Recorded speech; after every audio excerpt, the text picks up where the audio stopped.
இந்த வீடியோல நாம இன்னைக்கு பார்க்க போற topic the sound of music அப்படிங்கிற ஒரு இங்கிலீஷ் சம்மரியை தான் எக்ஸ்பிளைன் பண்ண போறோம். ஸோ இந்த சாப்டர் எக்ஸ்பிளைன் பண்ண சொல்லி நம்ம சப்ஸ்கிரைபர்ல ஒருத்தவங்க வந்து கேட்டுட்டாங்க. ஸோ அவங்களுக்காக ஸ்பெஷலா மேட் பண்ணப்பட்ட வீடியோ தான் இந்த வீடியோ. ஸோ இந்த பர்டிகுலர் சாப்டர்ல வந்து மொத்தம் 2 பார்ட் இருக்கு.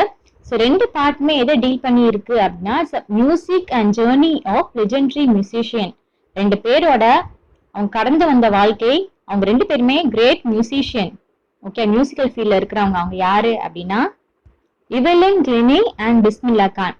இந்த சம்மரியோட ஆத்தர் டிபோரா கவ்லே. இவங்க ஒரு ஃப்ரீலான்ஸ் ரைட்டர் அண்ட் ப்ராட்காஸ்டர். இவங்க வந்து ரிப்போர்ட்டரா ஒர்க் பண்ணிருக்காங்க. CBSE அப்படிங்கிற ரேடியோ ஸ்டேஷன்ல வாஷிங்டன்ல இருக்கு. அந்த இதுல வந்து ரிப்போர்ட்டரா ஒர்க் பண்ணிருக்காங்க. நம்ம இப்போ வீடியோட எக்ஸ்பிளனேஷனுக்குள்ள போயிடலாம். சம்மரியோட எக்ஸ்பிளனேஷனுக்குள்ள. இந்த ஸ்டோரிக்குள்ள போறதுக்கு முன்னாடி சேனலை சப்ஸ்கிரைப் பண்ணாதவங்க ப்ளீஸ் சப்ஸ்கிரைப் பண்ணிடுங்க. அண்ட் அந்த சம்மரி ஸ்டோரி உங்களுக்கு எக்ஸ்பிளைன் பண்ணும்போது நீங்க அப்படியே ரீல நடக்கிற மாதிரி இமேஜின் பண்ணிக்கோங்க. அப்ப இந்த கதை உங்களுக்கு புரியறதுக்கு ரொம்ப ஈஸியா இருக்கும். என்னைக்கும் மறக்காது, லைஃப் லாங் பை-ஹார்ட்டா இருக்கும். ஓகே, சரி வாங்க நம்ம ஸ்டோரிக்குள்ள போலாம். ஸ்டோரியோட ஸ்டார்டிங் சீன்ல ஒரு ரயில்வே ஸ்டேஷன். ரயில்வே ஸ்டேஷன்ல எப்பவுமே ரொம்ப பிஸியா இருக்கு, மக்கள் நடமாட்டம் அதிகமா இருக்கு. ஓகே, அப்போ அங்க வந்து ஒரு பொண்ணு வந்து ஃபோக்கஸ் பண்றாங்க. அது யாரு அப்படின்னா 17 வயசுக்கும் கீழே இருக்க ஒரு பொண்ணு.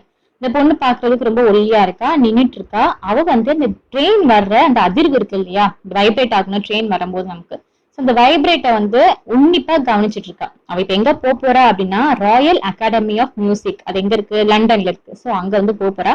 அவ வந்து பாக்குறதுக்கு ரொம்ப நர்வஸா இருக்கா, ரொம்ப பயமா இருக்கு. ஏன் அப்படின்னா அதுதான் அவளுக்கு வந்து ஃபர்ஸ்ட் டே அங்க போறதுக்கு. இதுதான் போறா, இதான் டைம், இதான் தீம். ஓகே, சோ அவ யாரு, என்ன அவளோட கேரக்டரிஸ்டிக் என்ன அப்படிங்கறத நம்ம பாக்கலாம். ஓகே, அவ ஒரு டெஃப், காது கேட்காத ஒரு பொண்ணு.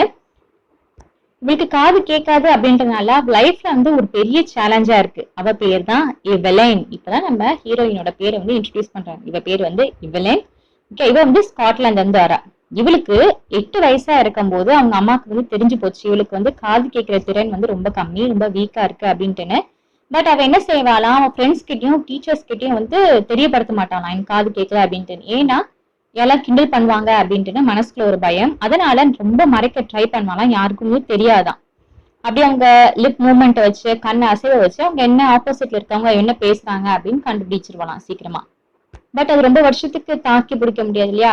11 வயசு ஆகும்போது அவங்களுக்கு எல்லாருக்கும் மோஸ்ட்லி தெரிஞ்சு போச்சு. ஸோ அவங்க ஸ்கூல் ஹெச்எம்லாம் அவங்க அம்மாவோட கூப்பிட்டு, நம்ம எவலினோட அம்மாவை கூப்பிட்டு அட்வைஸ் பண்ணாங்களா, நீங்க ஒரு ஸ்பெஷலிஸ்ட் டாக்டர்கிட்ட போய் காமிக்க கூடாது இவள அப்படின்ட்டுன்னு.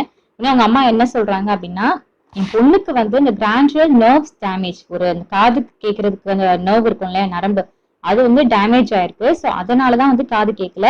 இந்த ஹியரிங் எய்ட் சொல்லுவாங்களா, அந்த மிஷின் சொல்லுவாங்களா, காது மாற்ற மிஷின். ஸோ அது கேட்கறது இருந்துச்சு அப்படின்னா கண்டிப்பா அவளால கேட்க முடியும். அதனால நீங்க வாங்கி மாட்டுங்க அப்படின்ட்டுன்னு நம்ம ஸ்கூல் ஹெச்எம் வந்து அவங்க அம்மாக்கு. ஸோ இவளுக்கு இப்படி ஒரு கஷ்டம் இருக்கிறதுனால அவளோட நார்மல் லைஃப்ல அவளால வந்து வாழ முடியல. பட் அவளுக்கு வந்து ஏதாவது ஒன்று மியூசிக்ல கத்துக்கணும், மியூசிக்ல பெரிய ஆளாகணும் அப்படின்ட்டுன்னு அவளுக்கு ரொம்பவே ஆசை. ஸோ அந்த ஆசை இருந்துகிட்டே இருக்கும்போது ஒரு நாள் என்னாச்சா, அவரு பொண்ணை பாக்குறான். அந்த பொண்ணு வந்து சைலோஃபோன் வாசிட்டு இருந்துச்சா.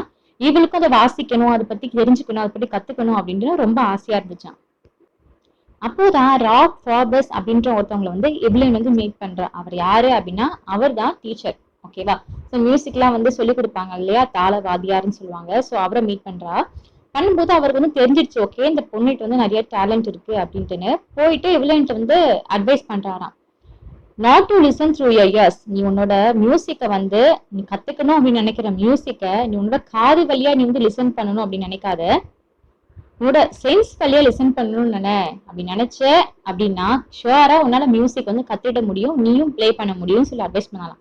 அன்னில இருந்து அவர் சொன்ன அந்த வார்த்தைகள்ல இருந்து அவ வந்து காது இல்லை அப்படின்னு ஃபீல் பண்ணதே கிடையாதான். ஸோ அவ சென்சர், ஒரு தொடர உணர்வு, ஒரு அதிர்வு வரும் இல்லையா, ஸோ அது மூலியமா தான் வந்து பீட்டுனா இவ்வளோ இது வருது அப்படின்ற அது மூலமா மியூசிக்கை வந்து கத்துக்க வந்து ஸ்டார்ட் பண்ணலாம். ஸோ என்ன செய்வானா, இந்த ட்ரம் சவுண்ட் எல்லாம் அப்படி வரும்போது பெரிய ட்ரம் சவுண்டை வந்து இடுப்புக்கு மேலேயும், சின்ன ட்ரம் சவுண்ட் வந்து இடுப்புக்கு கீழேயும் ஃபீல் பண்ணுவாலாம்.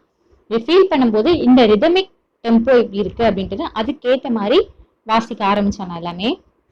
ஸோ ஒவ்வொரு பாடியோட சக்தியும் கேட்டாலாம், நடக்கிறது ஆக்ஷன்னா இப்படிதான் இருக்கும், ஓடுறதுன்னா இப்படிதான் இருக்கும் அப்படின்ட்டுன்னு. மீன்ஸ் இந்த அதிர்வை வச்சு அவ வந்து சென்ஸ் பண்ணிட்டா எல்லாத்தையுமே. ஓகே, இப்படி இந்த அதிர்வு வேகமா இருக்கப்ப ஓடுறாங்க, அப்ப இந்த அதிர்வு கொஞ்சம் வேற மாதிரி இருக்கப்ப நடக்கிறாங்க. ஸோ அப்படி ஒவ்வொரு அதிர்வு வச்சுமே அவளால பாடி ஆக்ஷன் எல்லாமே வந்து ஈஸியா வந்து கண்டுபிடிக்க முடிஞ்சிச்சான். ஸோ இந்த பழைய விஷயங்களை போட்டு எல்லாம் அவளுக்கு காது கேட்காதுன்னு சொல்லி எல்லாம் ப்ரெஷர் பண்ணதெல்லாம் எந்த ஒரு ஓல்டு மெமரிஸுமே வந்து ரீகால் பண்ணி பார்த்துக்கவே இல்லையா. ஓகே, இவ முன்னேறி போகணும் அப்படின்னு நினைச்சிட்டு அந்த பழைய விஷயங்கள் எதுவுமே நினைக்கவே இல்லை. இவ யுனைடெட் கிங்டம் UK இருக்கு இல்லையா, அந்த நாடு ஃபுல்லா டிராவல் பண்ணிருக்கா. அவளோட டேலண்ட் வந்து மத்தவங்க கிட்ட காமிக்கணும் அப்படின்றதுக்காக. ஏன்னா அவளோட இசைக்கு லைஃப் கொடுக்கணும், ஒரு உயிர் கொடுக்கணும் அப்படின்னு தான் அவளுக்கு ஆசையா இல்லையா. இவளுக்கும் ஒரு மியூசிக் இருக்கு, அதை வந்து யாராலையும் உணர முடியாது.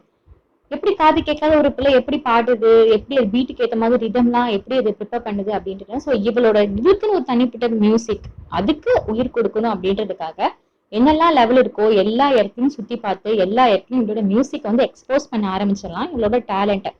ஸோ அப்போதான் இந்த ராயல் அகாடமி ஆஃப் லண்டன் நான் சொன்னேன் இல்லையா, மியூசிக் அந்த இடத்துல வந்து ஆடிஷன் நடந்துச்சு. அந்த ஆடிஷனுக்கு வர்றதுக்காக தான் அந்த ட்ரெயின்ல வந்து நின்றுட்டு இருந்தா. ஓகேவா. ஸோ அப்படி வந்துட்டு அதுலயும் செலக்ட் ஆயிட்டா. அங்க வந்து ஜைலோஃபோன் வாசிச்சானா. இவ தான் இருக்கிறதுலே ரொம்ப highest grade, highest score marks வந்து வாங்கினாலாம். அந்த ஹிஸ்டரி, அந்த அகாடமி ஹிஸ்டரியிலேயே யாருமே இவ்வளவு ஒரு மார்க்ஸ் வந்து வாங்கினது கிடையாதான். அதுவும் ஒரு காது கேட்காத பொண்ணு இப்படி வாசிக்குது அப்படின்ட்டுன்னு எல்லாருக்கும் அங்க இருந்தவங்களுக்கு எல்லாருக்குமே ரொம்ப வியப்பா இருந்துச்சான். ஸோ அன்னில இருந்து என்ன செஞ்சானா, இத்தனை நாள் வந்து ஒரு ஆர்கெஸ்ட்ரா மாதிரி தான் ஒரு குரூப்பா தான் பெர்ஃபார்ம் பண்ணிட்டு இருந்தானா. ஸோ அன்னில இருந்து அந்த அவார்ட் வாங்கினா இல்லையா, ஹையஸ்ட் மார்க் ஹையஸ்ட் ஸ்கோர் வாங்கினதுல இருந்து சோலோ பெர்ஃபார்மன்ஸ்ல நிறைய பண்ண ஆரம்பிச்சாலாம். ஸோ அதோட ஃபைனலா அவளோட காலேஜ் படிப்பு, மியூசிக் சம்மந்தப்பட்ட காலேஜ் படிப்பு வந்து 3 வருஷம் முடிச்சிட்டு ஒரு கோர்ஸ் கம்ப்ளீட் பண்ணிட்டு அந்த கோர்ஸ் கம்ப்ளீட் பண்றதுக்குள்ளேயே நிறைய அவார்ட்ஸ் எல்லாமே வாங்கி குமிச்சிட்டாலாம். அவ எப்பவுமே வந்து தன்னை ப்ரௌடா ஃபீல் பண்ணவே மாட்டாளாம். எவ்லைன் வந்து நம்ம இவ்வளவு அவார்ட் வாங்கிருக்குமே, நம்ம எவ்வளவு பெரிய ஆள் அப்படின்ட்டு தன்னைத்தானே பெருமைப்படுத்தி கொள்ள மாட்டாளாம். அவ எப்பவுமே என்ன சொல்வா அப்படின்னா, ஒருத்தர் நம்மளோட கோல் இதுதான் அப்படின்னு நம்ம முடிவு பண்ணிட்டோம்னா அது அவங்களால ஈஸியா அடைய முடியும். நிறைய பேர் வந்து முடிவு பண்ணாம நமக்கு என்ன கோலா இருக்கும் அப்படின்னு நினைச்சிட்டே நம்ம அந்த கோலையே தேடிட்டு இருந்தோம் அப்படின்னா அந்த கோல் என்னன்னு கண்டுபிடிச்சு அதை அச்சீவ் பண்றதுக்கு டைம் ஆயிரும். ஸோ ரொம்ப கஷ்டம். அதனால உங்க கோல் என்ன அப்படின்னு ஃபர்ஸ்ட் மனசுல பிக்ஸ் பண்ணிக்கணும். அதுக்கப்புறமா அதை நோக்கி நம்ம என்னெல்லாம் வேலை பண்ணா நம்ம வந்து அந்த கோல் அச்சீவ் பண்ண முடியும் அப்படின்னு நினைச்சு நம்ம அதுக்குண்டான ஒரு ஹார்ட் ஒர்க் போடணும் அப்படின்ட்டு அடிக்கடி சொல்லிட்டே இருப்பாங்க. நிறைய ஹார்ட் ஒர்க் போட்டா அண்ட் அங்க இருக்க நிறைய வாத்தியங்கள் இருக்கு இல்லையா, எல்லா மியூசிக்கும் எல்லா இதுவும் கத்துக்கிட்டாலாம் அவ. இது வரைக்கும் 1000 above மியூசிக்கல் இன்ஸ்ட்ருமெண்ட் வந்து அவ வந்து மாஸ்டரேட் பட்டம் வாங்கியிருக்கானா. இல்லையா, ஒரு ஹையர் டிகிரி படிச்சு மாஸ்டரேட் பட்டம் போது 1000 மியூசிக் இன்ஸ்ட்ருமெண்ட் மேல வாங்கியிருக்கானா. இவ்வளவு பாடி ஃபுல்லாவே வந்து ரத்தம் ஃபுல்லா அந்த மியூசிக் மட்டும்தான் ஓடுதான். ஃபார் எக்ஸாம்பிள் அவளே சொல்வாளாம், அந்த சைலோஃபோன் வந்து பிளே பண்ணும்போது அந்த ஃபிங்கர் டிப்ல அந்த ஸ்டிக் இருக்கும் இல்லையா, அந்த ஸ்டிக்ல வந்து பீட் பண்ணும்போது அவளோட அதிர்வு வந்து பாடி எப்படி ரியாக்ட் பண்ணுதுன்னு பார்த்து அதுக்கேற்ற மாதிரி அடுத்த பீட் வந்து எடுத்து வைக்கலாம். ஸோ இப்படிதான் ஒவ்வொரு பீட்டுமே வச்சு அழகா மியூசிக் எல்லாமே கத்துட்டு இருக்கா. இந்த பீட் ட்ரம்ஸ் இருக்கு இல்லையா, ட்ரம்ஸோட ஃபீல் வந்து எப்படி ஃபீல் பண்ணுவா, அந்த அந்த அப்ரோச் எப்படி பண்ணுவா அப்படின்னா, ட்ரம் மேல சாஞ்சிடலாம். சாயும் போது அந்த ட்ரம்மை வந்து ஓங்கி அடிக்கும் போது ஒரு வைப்ரேட் ஆகும் இல்லையா, ஸோ அந்த வைப்ரேட் ஆகுறத வச்சு அந்த மியூசிக் வந்து அப்படி கத்துட்டாலாம். அண்ட் மறுபடியும் அவ வந்து இன்னொரு ஒரு தடவை சொல்லியிருக்கானா, வந்து ஸ்டேஜ் பெர்ஃபார்மன்ஸ்ல மேல ஏறும்போது ஸ்லிப்பர் போட்டுட்டு ஏறவே மாட்டாங்க. ஏன் அப்படின்னா, செருப்பு போடாம வெறுங்கால போய் நடந்து வச்சுக்கோங்களேன், ஒரு ட்ரம் ஆனாலும் சரி இல்லை மியூசிக்கல் இன்ஸ்ட்ருமெண்ட் இருந்தாலுமே சரி, இந்த கால் அதிர்வு வந்து தெரியும் அவளுக்கு இல்லையா, அந்த அதிர்வுக்கு ஏற்ற மாதிரி ஓகே இந்த மியூசிக் தான், ஸோ இந்த பீட் தான், இந்த ரிதமிக் தான் அப்படின்ட்டு ஈஸியா ரெகனைஸ் பண்ணிடுவாளாம். அதனால எந்த ஒரு ஸ்டேஜ் மேலேயுமே வந்து ஸ்லிப்பர் போட்டுட்டு வந்து வாசிக்க மாட்டாளாம். அண்ட் நிறைய அவார்ட் வந்து வின் பண்ணியிருக்கா. அது ரொம்ப மோஸ்ட் ஃபேமஸ் அவார்டு என்னெல்லாம் அப்படின்னா, ராயல் ஃபில்ஹார்மோனிக் சொசைட்டி அப்படிங்கிற அவார்டு, சோசியலிஸ்டிக் அவார்ட் அது வந்து 1991 வந்து வின் பண்ணிருக்கா. நிறைய அவளோட ஹார்ட் ஒர்க் வந்து போட்டிருக்கான்னு சொன்னா இல்லையா, அதே மாதிரி நிறைய ஹாஸ்பிட்டல்ல ஜெயில போயிட்டு எல்லாம் நிறைய ப்ரோக்ராம் வந்து கண்டக்ட் பண்ணியிருக்காளாம். ஏன் அப்படின்னா அந்த மக்களுக்கு மியூசிக் போய் சேரணும் இல்லையா அப்படின்றதுக்காக கண்டக்ட் பண்ணிருக்கா. இவ்வளவு டேலண்ட்டும் வெளியே கொண்டு வந்த மாதிரியும் இருக்கும். மற்றவங்களுக்கு வந்து ஒரு ஹாப்பினஸ் வந்து இவ்வளவு கொடுக்க முடியும் அப்படின்ட்டு ரொம்பவே பிலீவ் பண்ற. மியூசிக்கால நம்ம ஹாப்பினஸ் வந்து கொடுக்க முடியும், அவங்க முகத்துல ஒரு சின்ன ஒரு சந்தோஷம் கிடைச்சாலுமே இந்த மியூசிக் வந்து அவ கொடுக்குற ஒரு மதிப்பு அப்படின்னு நினைக்கிறாங்க. ஸோ இவ்வளவு வந்து நிறைய பேர் வந்து ரோல் மாடலாவும் எடுக்க ஆரம்பிச்சாங்க. முக்கியமா இந்த டிசபிலிட்டி பீப்புள், இயலாம இருக்கிறவங்க, நம்மளால எல்லாம் பண்ண முடியாதுன்னு நினைக்கிறவங்க. அப்பெல்லாம் கிடையாது, காது கேட்காத ஒரு பொண்ணு வந்து மியூசிக்ல இவ்வளவு ஒரு பெரிய சாதனை பண்ணியிருக்கா அப்படின்னு நினைச்சாவே அது ஒரு பெரிய ஒரு சாதனை மாதிரி தான். ஸோ இதை ரோல் மாடலா நிறைய பேர் வந்து எடுத்துட்டு வாழ்க்கையை வந்து முன்னோக்கி போயிட்டே இருக்காங்க.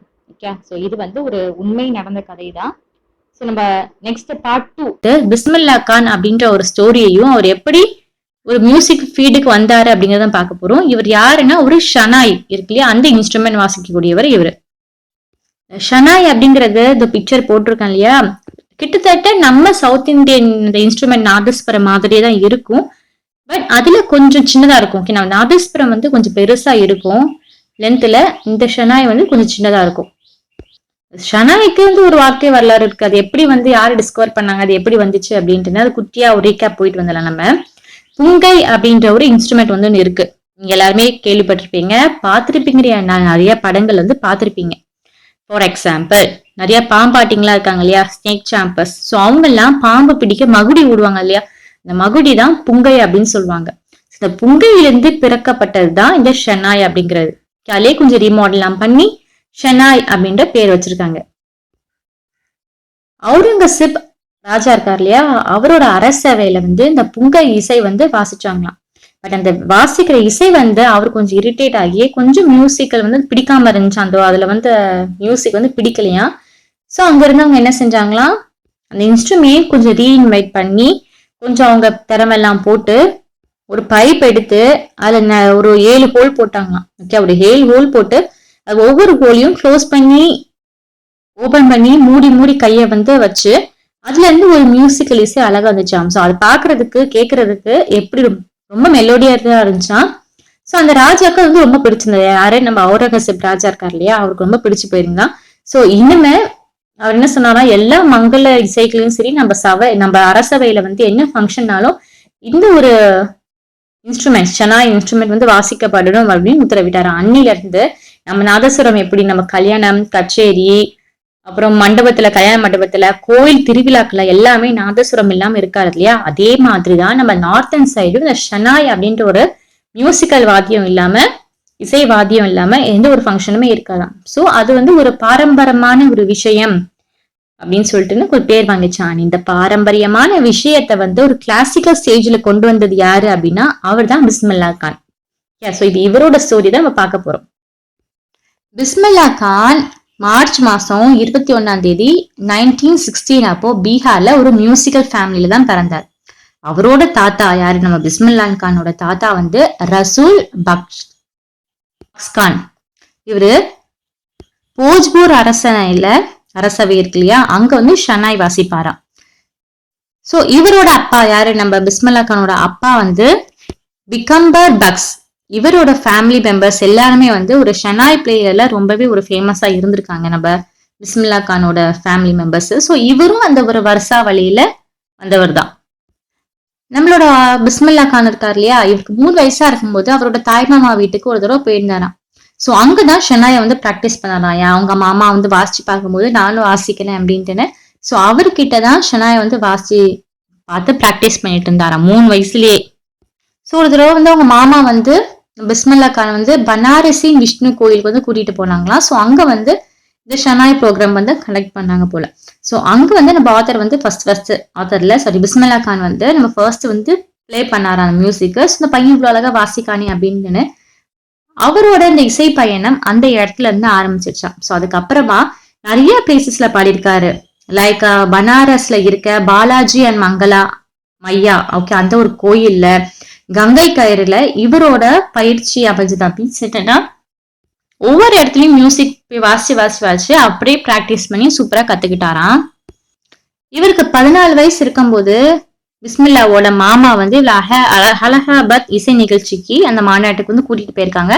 ஸோ அங்கேயும் வந்து இவங்க வந்து மியூசிக் வந்து கண்டக்ட் பண்ணிருக்காங்க. அந்த இடத்துலயும் வந்து வாசிச்சிருக்காரு 14 வயசுல.